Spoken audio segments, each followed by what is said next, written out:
صحابہ کرام کو خواب میں بتایا گیا. ایک صحابی کو بتایا گیا کہ طاق راتوں میں کسی کو 25 بتایا گیا، کسی کو 27، کسی کو 23 وغیرہ. بہت سارے صحابہ نے آ کے بتایا کہ ہمیں خواب میں اس طرح دیکھا ہے کہ لیلۃ القدر فلاں رات میں ہو.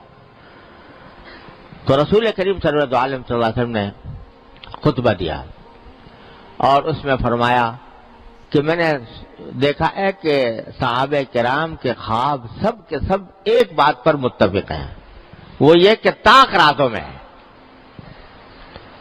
طاق راتوں میں ہے. سب کے خواب اسی پر متفق ہو گئے. اور مجھے بھی اللہ تبارک و تعالیٰ نے یہ علم عطا فرما دیا کہ طاق راتوں میں، لہذا اب تم طاق راتوں میں شمار کرو، وہ تلاش کرو، 21، 25، 23، 25، 27، 29 اس میں تلاش کرو. اور پھر رسول کریم صلی اللہ علیہ وسلم نے اپنا خواب بیان فرمایا.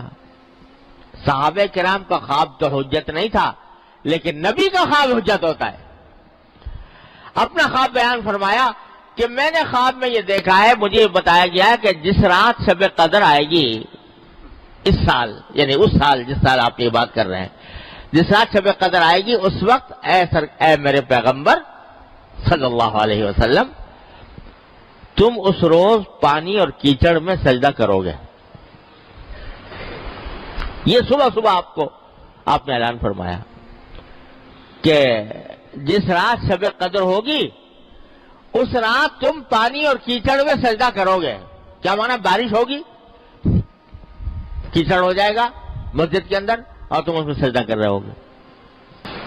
یہ صبح کا وقت ہے 20 تاریخ کا، 20ویں رمضان کا. اس وقت آپ نے اعلان فرمایا. صحابہ کرام فرماتے ہیں پورا آسمان صاف پڑا ہوا تھا، کوئی بدلی کا ٹکڑا بھی نہیں تھا. شام کو جب وقت شام کا آتے چاروں طرف سے گھٹائیں امڑی، بارش برسی، یہاں تک کہ مسجد نبوی کا فرش جو ہے وہ اس میں گیلا ہو گیا. نبی کریم صلی اللہ علیہ وسلم نے جب نماز پڑھائی، آپ نے پیشانی مبارک زمین پر رکھی تو پیشانی مبارک پر پانی اور کیچڑ کے آثار نظر آ رہے تھے. اور یہ جو فرمایا گیا تھا کہ تم پانی اور کیچڑ میں سجدہ کرو گے، وہ رات میں یہ منظر نظر آ گیا. پتہ چل گیا کہ یہی رات شب قدر تھی. وہ تھی 21ویں شب. 21ویں شب کو یہ واقعہ ہوا. پھر اس کے بعد رسول کریم صلی اللہ علیہ وسلم نے مختلف راتوں سے مختلف احادیث مروی ہیں، لیکن ساری روایات کو مد نظر رکھ کر بزرگوں نے جس بات کو صحیح قرار دیا ہے، راجح قرار دیا ہے، وہ یہی ہے کہ کسی ایک رات میں متعین نہیں ہے. کبھی 21 میں ہوگی، کبھی 23 میں ہوگی، کبھی 25 میں ہوگی، کبھی 27 میں ہوگی، کبھی 29 میں ہوگی. کسی سال کسی رات میں، کسی سال کسی رات. تو بھائی یہ اللہ تعالیٰ کی نعمت آنے والی ہے، اس کو فضول ضائع کرنے سے بچانے کی ضرورت ہے. کیا کرے اس میں؟ رات کے وقت میں جاگنا جتنا ہو سکے. اس جاگ کر اس کو میلے ٹھیلوں کی نظر نہ کرو خدا کے لیے کہ چراغاں ہو رہا ہے اور جلسے ہو رہے ہیں اور تقریریں ہو رہی ہیں اور تقریب ہو رہی ہے اور دعوتیں ہو رہی ہیں اور دیگیں چڑھ رہی ہیں اور برتن کھنکھنا رہے ہیں اور اس کا انتظام ہو رہا ہے. ساری رات ضائع ہو گئی اسی میں. ارے بھائی یہ اللہ تعالیٰ کی نعمت ہے. یہ ایسی رات ہے کہ اس میں بندہ ہو، اس کا اللہ ہو، بس کوئی تیسرا حائل نہ ہو بیچ میں. بندہ اور اس کا اللہ، بس آپس میں براہ راست رابطہ قائم کرو. کس طرح کرو؟ کہ نفلیں پڑھو، سجدے لمبے لمبے کرو، قیام لمبا کرے. جتنی اگر لمبی صورتیں یاد ہیں لمبی صورتوں والی نماز پڑھو، اور لمبے قیام، لمبے رکوع، لمبے سجدے. اور اس سجدے میں جو نفلوں کے سجدے ہوتے ہیں اس میں جتنی چاہو دعائیں کرو. عربی والی دعائیں جو قرآن کی دعائیں ہیں یا نبی کریم صلی اللہ علیہ وسلم کی جو دعائیں مناجات مقبول وغیرہ میں لکھی ہوئی ہیں، وہ جتنی یاد ہو وہ پڑھو. اور کچھ نہیں، جتنی بھی یاد ہو، جو بھی یاد ہو، جو دعا یاد ہو. سجدے کی حالت میں، نفلوں کے سجدے کی حالت میں جو دعا کی جاتی ہے بڑی اللہ کے ہاں سیدھی پہنچتی ہے. کیونکہ سجدے سے بہتر کوئی وقت نہیں ہے جس میں بندہ اپنے اللہ کا قرب حاصل کر رہا ہو. سب سے زیادہ قرب بندے کو سجدے کی حالت میں ہوتا ہے. تو اس وقت میں جو مانگو گے قریب ہو کے وہ انشاءاللہ اللہ تعالیٰ کیا پڑھے. اور قرآنی دعائیں ہیں، لوگوں کو کچھ، ہر مسلمان کو کچھ نہ کچھ یاد ہوتی ہیں، ربنا آتنا فی الدنیا حسنہ، اور کچھ نہیں تو، اور رب اغفر وارحم وانت خیر الراحمین وغیرہ وغیرہ. تو وہ دعائیں بھی کرتے رہو، لمبے قیام، لمبے رکوع، لمبے سجدے جتنے بھی ہو سکے. اور جتنی نفلیں زیادہ، سب سے افضل کام تو یہ ہے نفلیں پڑھنا. اور اگر چاہو تو تلاوت، قرآن کریم کی تلاوت، کیونکہ لمبا قیام نہیں کیا جا رہا ہے، زیادہ لمبی صورتیں یاد نہیں ہے، حفظ نہیں ہے، تو لمبا قیام کیسے کریں؟ تو جتنا قیام اور رکوع سجدہ کر لو، اس کے بعد پھر قرآن کریم کی تلاوت، اس میں لگو وقت. سارے ذکر اذکار میں سب سے زیادہ افضل ذکر قرآن کریم کی تلاوت، اس سے زیادہ افضل کچھ نہیں. ایک ایک حرف پر 10 نیکیاں، ایک ایک حرف کی تلاوت پر 10 نیکیاں. اور رمضان میں 70 بڑھا دو اس کو تو کتنی؟ 700 ہو گئی.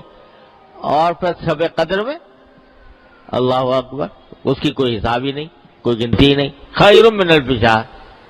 تو اس واسطے تلاوت جتنی ہو سکے وہ کرو. اور تیسرا کام یہ بھائی دعائیں مانگو، دعا مانگو، اپنے پروردگار سے لپٹ جاؤ، لپٹ کے دعائیں مانگو، مچل کے مانگو. ہر حاجت اپنی اللہ کے سامنے پیش کرو. اور وہ کریم کی بارگاہ ایسی ہے کہ ہر مانگنے پر، ہر دعا پر بھی تمہارے لیے نیکی لکھی جا رہی ہے. جو تم مانگ رہے وہ ملے یا نہ ملے، لیکن جو دعا مانگی، ہر دعا عبادت، ہر دعا نیکی.